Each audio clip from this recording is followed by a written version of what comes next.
Bismillahirrahmanirrahim. Assalamualaikum warahmatullahi wabarakatuh. Perkenalkan, nama saya Muhammad Raihan Nasar dari kelas 12 Miat Tahfiz. Pada kesempatan kali ini, saya akan mengangkat topik yang tidak kalah menyayat hati dan tidak kalah juga menyedihkannya dari konflik Palestina-Israel ini, yaitu Rohingya. Apa sih yang sebenarnya terjadi di Rohingya? Masyarakat Rohingya mengalami upaya pengusiran dari wilayah Arakan semenjak tahun 1942. Kala itu, terjadi pembantaian Muslim Rohingya oleh pasukan pro-Inggris. Setidaknya, 100.000 Muslim Rohingya tewas dan ribuan desa hancur dalam tragedi berdarah tersebut. Sejak itu, Muslim Rohingya hidup dalam ketakutan. Ketika blok gas alam A1 Shwe dibangun tahun 2008 di lepas pantai Rakhine, banyak penduduk di wilayah ini kehilangan mata pencahariannya. Etnis Rohingya dijadikan sasaran kemarahan warga yang selama ini telah teracuni isu xenofobia dan rasisme yang dihembuskan junta.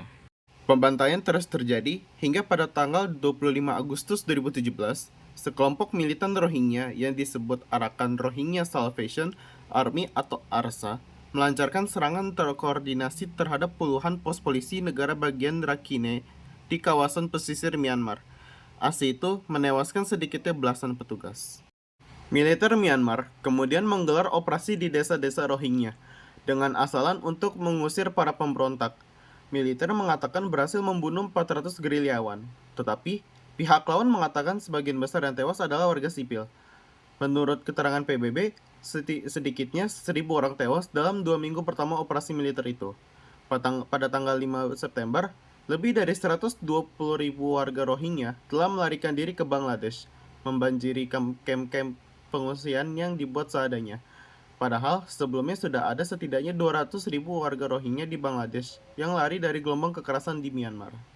Konflik yang terjadi di Myanmar antara agama Islam dan Buddha berdampak jangka panjang bagi etnis Rohingya yang beragama Islam.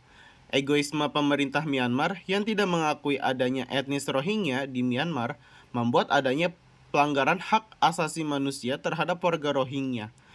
Konflik ini sudah terjadi di Myanmar sejak diterapkannya sebuah kebijakan yang disebut Burmanisasi, yaitu kebijakan yang hanya mengakui adanya agama Buddha di Myanmar. Oleh sebab itu, etnis Rohingya yang merupakan salah satu etnis di Myanmar tidak lagi diakui kewarganegaraannya hingga dilakukan tindakan kekerasan dan diskriminasi. Tindakan tersebut seperti pembunuhan, pemerkosaan, pembakaran tempat tinggal, penganiayaan dan penindasan. Akibat dari berbagai tindakan ini mengakibatkan warga Rohingya mengalami luka hingga akhirnya banyak yang meninggal dunia. Tercatat bahwa tahun 2017, jumlah korban yang meninggal adalah 13.759 jiwa termasuk anak-anak. Berdasarkan jumlah korban dan berbagai tindakan pelanggaran hak asasi manusia, maka tindakan tersebut masuk dalam kejahatan genosida. Tentunya, ada berbagai cara yang bisa kita lakukan untuk membantu saudara-saudari muslimin kita yang ada di Rohingya. Dan juga bagaimana cara pencegahannya agar tidak terjadi di Indonesia. Yang pertama, mengirim makanan dan obat-obatan.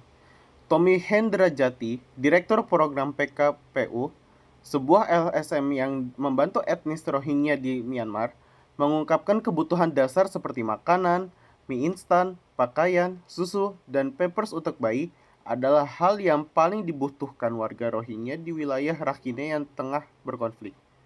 Mereka itu bukan mendapat kebutuhan tersebut dari bantuan, akses kesehatan juga dari bantuan, ungkap Tommy kepada BBC Indonesia. Yang kedua, tetap semangat mendorong pemerintah. Dengan masih terbatasnya akses ke Bitu Tau dan Maungdaw, lantas bagaimana yang bisa kita lakukan sebagai warga di sana? Tommy hanya bisa berharap pertemuan Menlu Retno Marsudi dengan pemimpin de facto Myanmar, Aung San Suu Kyi, agar bisa membuka akses Indonesia masuk ke sana. Dalam siaran pers yang dikeluarkan Kemenlu RI, Senin 04.09 sore, Indonesia disebut telah mendapatkan akses dalam mekanisme penyaluran bantuan kemanusiaan yang dipimpin oleh pemerintah Myanmar dan akan melibatkan ICRC atau International Committee of the Red Cross Komite Palang Merah Indonesia. Tentunya ada hal menarik yang ingin saya bahas, yaitu relawan anti-hoax. Ketika terjadi tindakan kekerasan di Rakhine, Berbagai foto menyesatkan ramai dibagikan di media sosial yang diklaim dari konflik tersebut. Padahal, sebagian besar merupakan rekayasa digital atau dari tempat-tempat lain di masa yang berbeda pula. Unggahan-unggahan semacam itu dikhawatirkan malah akan menambah panas suasana, bukan hanya di Myanmar, bahkan mungkin sampai saja di Indonesia. Misalnya, pada rangkuman foto yang pernah di-tweet Wakil Perdana Menteri Turki, Mehmet Şimşek di bawah ini, yang kemudian dihapus tidak lama kemudian. Sejumlah warga negara Myanmar yang mempertanyakan tweetan Şimşek mengatakan bahwa foto memperlihatkan korban badai topan Nargis dari Mei tahun 2008. Ada juga yang berpendapat foto tersebut adalah korban kecelakaan perahu di sungai Myanmar. Namun, foto-foto itu muncul dalam beberapa situs dari tahun lalu, yang artinya bukan berasal dari aksi kekerasan terbaru di negara bagian Rakhine.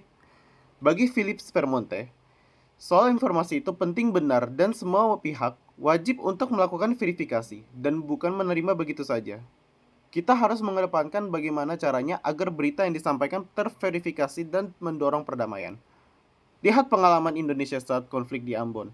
Dulu, ketika banyak simpang siur berita di lapangan, membuat orang emosi, lalu orang-orang di sana membentuk semacam komite verifikasi yang berasal dari setiap kelompok bertikai. Jika ada kabar masuk, kedua pihak memverifikasi, kata Philips. Yang jelas, menurutnya konflik di negara lain jangan sampai malah memperburuk kondisi yang terjadi di negeri sendiri. Sekian topik yang sudah saya bahas. Semoga bermanfaat. Wabillahi taufiq wal hidayah. Wassalamualaikum warahmatullahi wabarakatuh.